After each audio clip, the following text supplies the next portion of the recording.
I was in 4th grade, and the teacher gave us what seemed like a ridiculously simple assignment, which was, tell me how to make a peanut butter and jelly sandwich. And in the States, that's something you've had since, oh geez, at least 2 years old. So we really couldn't figure out why this was being taught, especially this was in a gifted and talented class. What was so gifted and talented about making a peanut butter and jelly sandwich? Well, watch with me. I think you get the idea. Most of us first said, get some bread. Now, if you followed that literally, you'd probably be standing here holding a bag of a loaf of bread. But let's just say I knew what you meant. And I had some lovingly sliced bread. And then we next said, get some peanut butter and put it on the bread. Done. Next, get some jelly and put it on the peanut butter. Got it. Okay. And then eat it. No, thank you. I can't eat through glass or plastic, and I don't think that's really what you want either. The point of this exercise was that most of the way we speak and give directions on the most basic of tasks in our ordinary daily lives isn't really what we mean. I'm not talking idioms, on top of the world and things that we know are not clear. I'm talking about basic things. This is a normal, average, everyday life skill, how to make your own food. But if I don't tell you how to do it clearly, you're not going to be very successful. You're probably going to feel lousy about yourself. Other people around you are going to get frustrated. Nobody is going to be happy. Which is why exercises of daily living, practical life skills, whatever you want to call it, the basic stuff, the things that neurotypical folks kind of just absorb from the environment, we Aspies need flowcharts. Asperkids need for you to break things down into simple steps. And that's what this exercise was. We were actually creating a flowchart where we would have to give the directions. Go to the kitchen. Go on top of the refrigerator or in the pantry or wherever it was that you kept the bread. Get the bread down. Open the bag of bread.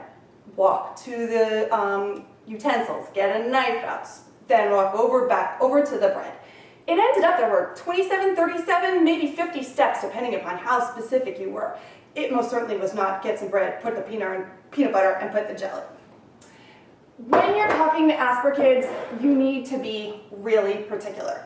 And when I asked my Facebook fans of Asperkids, what do you want to learn first? What from this first Asperkids book, what do you need to know about the most urgently? And by far, the winner was practical life skills.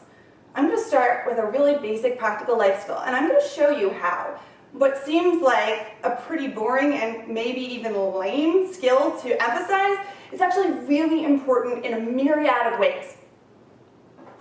And we are going to start with beans. Now, I'm going to guess in most of your life, your Asperkid of any age is not going around pouring beans. That's probably true. But this is actually an exercise that originally developed in the Montessori curriculum. I'm a big believer of that. What you want to do is give your children real objects. These are real weighted pitchers. They're glass. They're not little plastic things. Why? A child's only going to learn to be careful if the materials that he or she is using teach them to be careful. They can hear sensory. They can hear the clink. They can feel the solid weight. That's a proprioceptive response. This is teaching you innately through your body, not through someone standing there lecturing you. This is something with which you have to take care. You have to hold your body in a certain way and pay attention to what you're doing. Nobody's telling you that. The objects themselves are. So, making sure that you're using real pitchers and real glasses and real plates, you're starting the basic skill of pouring with a solid, movable item. Here's the reason. Always, you want to present it so that for the pourer, you've got the object or the liquid on the right-hand side. I'm going to pour it. I'm going to and by the way, I'm going to show first before I say just pour. I'm going to show you. Asperkids need models to follow, concrete models to follow. They're not copying. They're watching you. They're observing details of which you may not even be aware. And then they'll be able to recreate it and add their own little zhuzh but you gotta show them first. So, all right, I'm pouring, I'm holding the handle. I'm gonna even use my helper hand to balance the weight in the pitcher. I'm gonna not tip it until the lip of the pitcher is over the center of the other. And then I'm gonna pour. I'm gonna not clink the glass. If I clink, I get response right back from my materials that are telling me I need to adjust what I'm doing. I heard it. That's important. Nobody had to tell me that. That's control of error. So now I'm gonna pour, and if I go really fast, I'm probably gonna spill. That's the materials telling me I need to change what I'm doing. And it feels really good when I can see myself that I've either done something right or maybe I've done something wrong. Nobody needed to tell me that. I can see it. And that's okay. We all know Asperkids sometimes freak out when they see that a little something has gone wrong. We talk about it in our house, about making a hurricane out of a raindrop. Well, this is a raindrop, and it's okay. You can say that. Well, what can you do to fix it? I can pick them up. Life didn't end. It's a couple beans on the tray, and I can fix that. And that's fine. That's problem solving that you just integrated into pouring. So right there, your lesson became something much more than it actually was. All right. Now, here's another thing that I've just learned. I can judge my success not only by the fact that there's a positive response, this is full, but there's also an absence or lack of in this. How do you know if you're responding well to other people? They may smile. They don't ignore you. They include you. They don't turn their backs on you, if that's something your Asperger has learned to notice.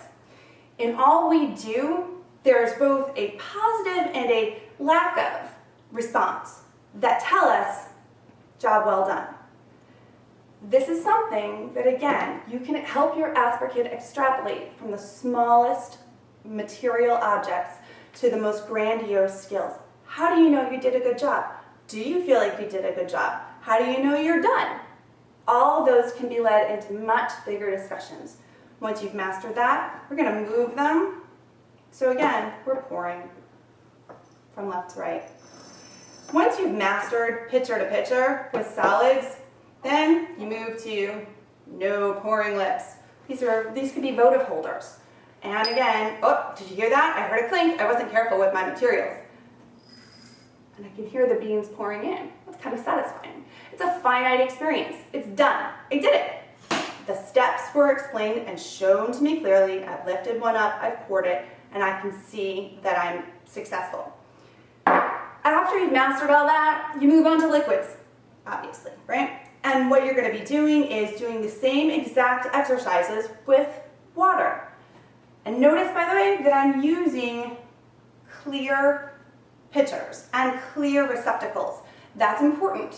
That is sort of your level 1. And you can talk that way. I mean, my kids all do, gamer thing. Oh, I made it to level 1. I made it to level 2. Well, that's level 1. Now we're moving up. I've got my pitcher, and now I might have to distribute it among several of the same type of receptacles. I used my ears, I could hear it, I'm judging, did I put about the same amount in each? That's a social skill, you don't want to give one person more than others. Great, fine, done, successful, but I always prepared. I gave my Asperkid the tool for the what if I did spill? Okay, again, world's not over. Here's a sponge, life's gonna be just fine. And then you can also make it more complicated. You're pouring into different types of receptacles. You might add a funnel. What happens if you pour too fast with a funnel? Well, we all know, overflow.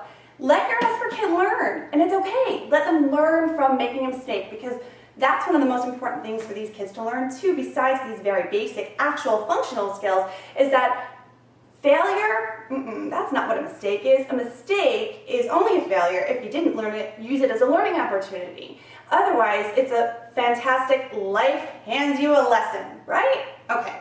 But just make sure they've got the tools to clean up after themselves so that you're not the one going, ah.